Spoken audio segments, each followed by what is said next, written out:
dua-duanya muslim. Maka kalau kita berkelahi dua nana muslim gue siap solid itu, dua nana gak suka neraka. Kalau yang membunuh sih aku percaya gitu nya ngebunuh pastilah masuk neraka. Tapi bagaimana dengan yang dibunuh? Bukankah dia korban? Kayak jawara senang panggil di jembatan dulu. Wah ya menurut rumah ada gabung dengan jembatan masing-masing serempetnya. Lu ini mau pedang, lu ini mau apa? Mau ya senang belah.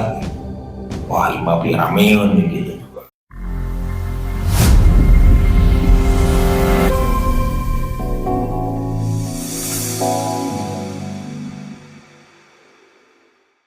Hari ini kita akan membahas judul Al-Qatilu wal Maqtulu dakholanna. Dakholannya pakai aliful itsnain yang menunjukkan kedua-duanya masuk. Dakhola ya bentuk musanna pakai aliful itsnain. Jadi yang masuk nerakanya berapa orang? Dua orang. Hadisnya nanti bisa dilihat di bawahnya ya, ada riwayatnya. Ini diriwayatkan oleh Muttafaq alaih dan saya tulis dalam kitab Riyadhus Shalihin. Lalu nanti di catatan kaki barangkali ikhwatu iman ada yang membutuhkan sumber hadisnya di mana saja, bisa dilihat dalam takhrij hadis ya. Kalau mau meneliti lebih jauh, membuka wawasan lebih luas mengenai hadis yang kita bahas hari ini, saya sudah tulis di bawah ada rujukan takhrij hadis, sumber hadisnya. Kita baca dulu hadisnya. An Abi Bakrata Nufai ibn al-Harith al-Thaqafi radhiyallahu anhu. Dari Abu Bakr Nufai bin al-Harith al-Thaqafi radhiyallahu anhu, anna Nabiya sallallahu alaihi wasallam sesungguhnya Nabi sallallahu alaihi wasallam telah bersabda. Jadi kalau Nabi sudah bersabda, berarti di dalamnya terkandung tuntunan, bimbingan, arahan, petunjuk. Ya, makanya kita di kajian kita membahas khusus sabda-sabda Rasulullah sallallahu alaihi wasallam. Dengan harapan apa yang kita bahas hari ini, satu hadis, satu pertemuan, bisa menjadi bahan selain untuk kita pahami, kita renungkan, kita amalkan. Bahkan kalau bisa kita sebarkan kembali apa yang telah kita pahami. Rasul bersabda, "Idzal taqal muslimani bisayfaihima." Apabila dua orang muslim berhadap-hadapan, bisayfai, asalkan saifun. Kalau dua saifai ini, kalau mudhof, nah wajib nunnya, nun iwadnya dibuang. Ini mengingatkan kita masa di pesantren dulu. Ya, isim musanna kalau mudhof wa hudifatin nun lil idhofah. Jadi asalnya saifai ini, kalau mudhof syaratnya ada 3, gak boleh ada alif lam, gak boleh ada tanwin, gak boleh ada nun. Saifai ini buang nunnya, lalu sambungkan dengan domir huma. Saifai hima. Kenapa dibaca hima tidak huma? Kalau ada domir huma, huma, huna ada 5 diawali oleh hu. Sebelumnya ada kasroh atau iya sukun, maka haknya harus dibaca kasroh. Jadi bacanya bi saifai hima. Jadi kedua orang muslim ini berhadap-hadapan masing-masing dengan pedangnya. Untuk apa? Untuk saling mencederai, melukai, atau mungkin membunuh. Tidak diterangkan perkara apa yang mereka perebutkan. Apa urusan hartakah, tahtakah, atau tuh. Ya, tidak disebutkan kan masalahnya apa sih gitu. Tapi yang jelas, yang jadi patokan dan catatan adalah dua-duanya muslim. Maka kalau kita berkelahi dua nana muslim gue siap solid itu, dua nana gak suka neraka. Nah kenapa demikian? Nah nanti kita lihat. Yang jelas syaratnya harus musliman. Kumalamun kafir, dah kafir mah di perang oke dua nana pinaraka berarti. Ya orang kafir mah tidak saling bunuh juga, tetap binar dengan kekafirannya. Kan muslimah ya dengan akidahnya harusnya dia bisa menyelamatkan dari azab neraka. Tapi bila mereka melakukan dosa besar, melakukan pembunuhan muslim, karena membunuh muslim itu termasuk dosa besar, maka perbuatan tersebut akan mendapatkan berhaknya dia masuk neraka. Cuma yang jadi pertanyaan nanti, para sahabat juga bertanya, kalau yang membunuh sih aku percaya gitunya ngebunuh, pastilah masuk neraka. Tapi bagaimana dengan yang dibunuh? Bukankah dia korban?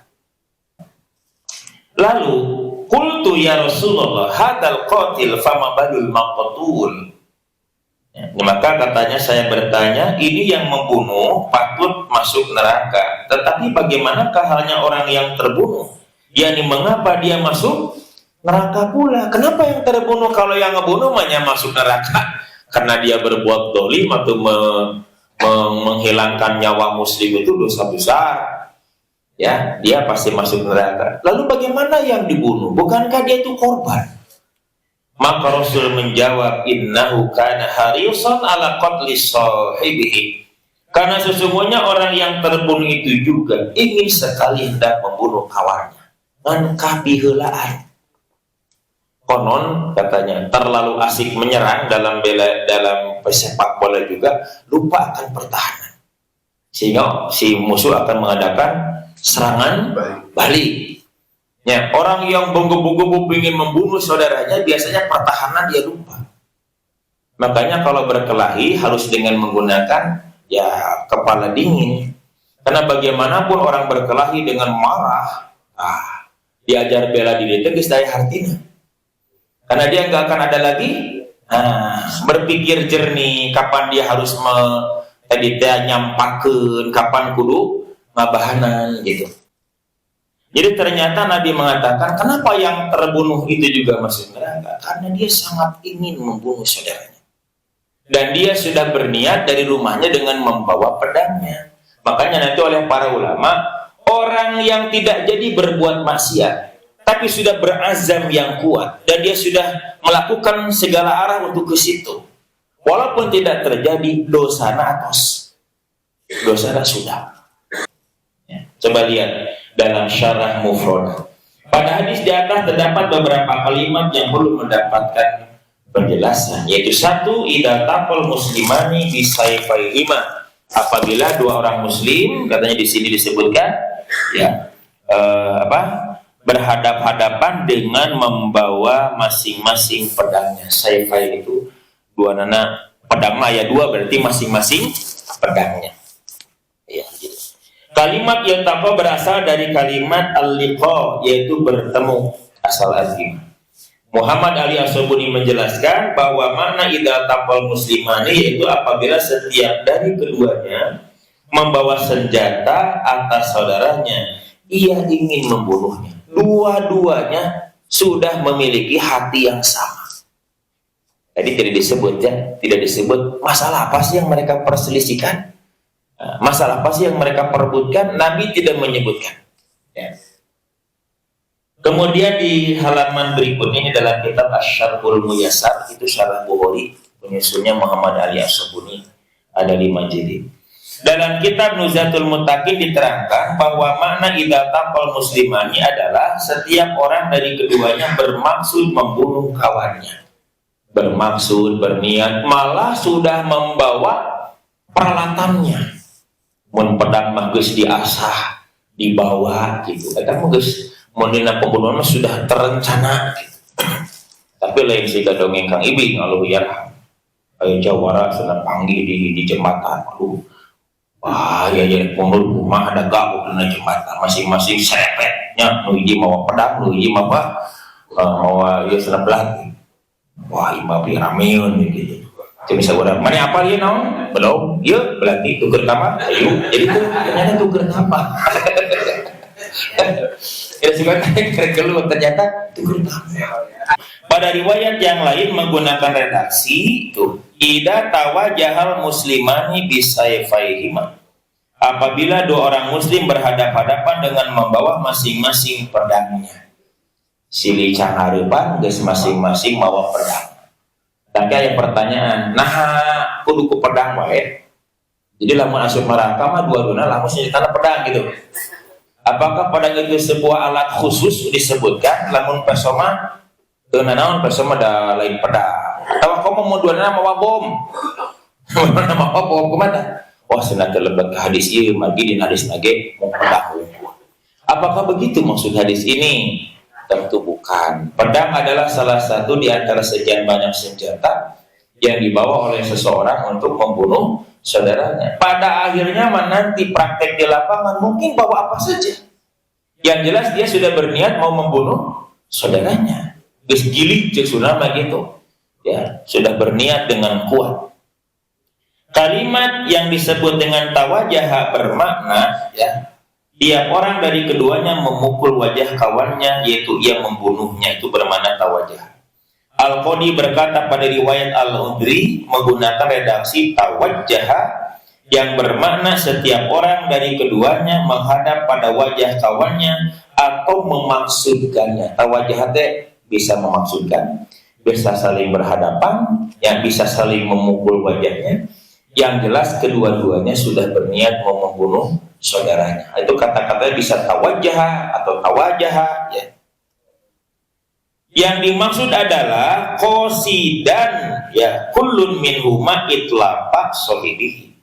Setiap dari keduanya bermaksud merusakkan kawannya, menghancurkan kawannya, menusuk kawannya, memenggal kawannya, membunuh kawannya ya. Padahal dua nana adalah seorang muslim. Ayat jadi orang muslim jeung muslim para syagarlut ada banyak ya. Ya dua nana KTP-na muslim berkelahi, entah apa masalahnya. Editnya mungkin para tahta, wah tahta teh apapun, yang penting saya dapat kursi. Atau mungkin harta, atau mungkin tadi wanita, ya. Untukmu apa sih aku tidak lakukan tuh? Wah, kayak cinta segitiga, segi 7, segi 6. Pada matan hadis di atas terdapat kalimat bisayfaihima dengan pedangnya masing-masing. Muhammad Abdul Rauf Al-Manawi menyatakan dalam kitab Fathul Qadir, ini syarah dari kitab Al-Jami' As-Saghir, disebutkan di situ. Dan hanya saja dikhususkan pedang. Kenapa sih dalam hadis itu hanya disebut pedang?